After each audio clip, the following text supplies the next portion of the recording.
Ndodhemi në rrugën Don Shtjefën Kurti, ku gjatë ditës së djeshme është shemburdheu dhe si pasojë kjo rrugë tashmë ka mbete pa qarkullueshme.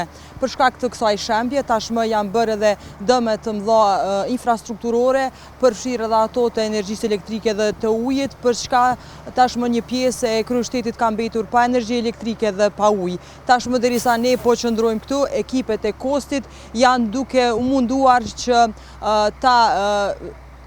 ta përmirësojnë gjendjen dhe po tentojnë që brenda 2 orëve, ashtu siç na tha neve, ta rikthejnë energjinë elektrike në këtë lagje. Ajo që duhet theksuar është që përkundër rrezikut të madh, banorët e kësaj lagje vazhdojnë të qëndrojnë në ndërtesat e tyre dhe nuk janë evakuuar. Në anën tjetër, Prokuroria Themelore e Prishtinës tashmë ka nisë hetimet dhe se është intervistuar pronari i Club Invest.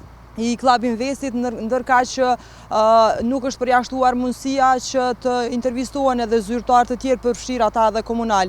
Gjatë ditës së djeshme, por edhe sot, kryetari i komunës së Prishtinës ka qëndruar në këtë hapësirë duke inspektuar vendin, ndërka që nga kjo komunë është bërë ditur që disa inspektorë vetëse janë pezulluar për shkak se kanë qenë të përfshirë ndoshta në këtë rast. Në anën tjetër, kryetari i komunës Prishtinës ka deklaruar se dikush duhet të dënohet për këtë rast, ndërka që i ka bërë thirrje dhe prokurorisë themelore që të hetojë rastin dhe të zbardhë arsyet pse erdhi deri tek kjo shembje. Duhet thënë që tashmë është kërkuar nga autoritetet që kjo rrugë të shmangët për qarkullim dhe të shfrytëzohen rrugë të tjera alternative. Këto janë më të reja që tashmë ne kemi nga kjo rrugë, ndërka që duhet theksuar që shumë afër ndodhet këtu edhe trafostacioni i lartë i energjisë elektrike dhe ekipet policore po qëndrojnë këtu. Unë pi u lë me tashmë pi u lë me pamje nga operatori jonë Malsër Syla.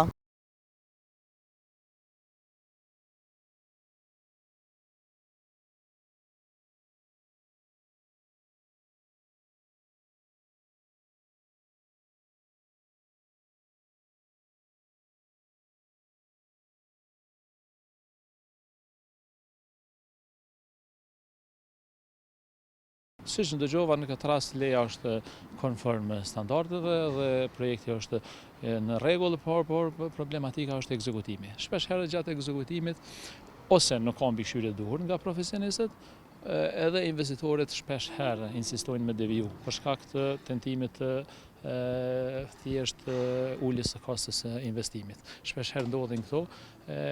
Kjo është si shkak i mosbatimit pra të ligjit. Unë sekretari i Odës Inxhinierëve, pra ne shohim një sfidë reale që po na ndodh, por institucionet duhet me shty që më zbatu ligjin, më zbatu që vetëm profesionistët e licencuar me marrë përgjegjësi. Çka do të thotë?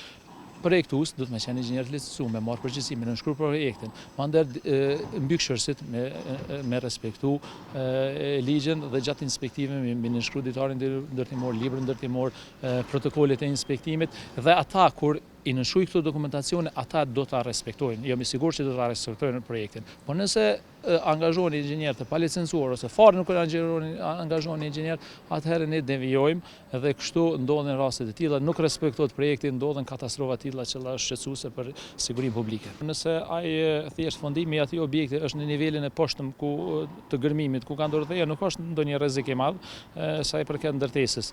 Mirë, po nëse gërmimi është realizuar nën themelin e objektit ekzistues, atëherë mund të paraqitet ndonjë rrezik.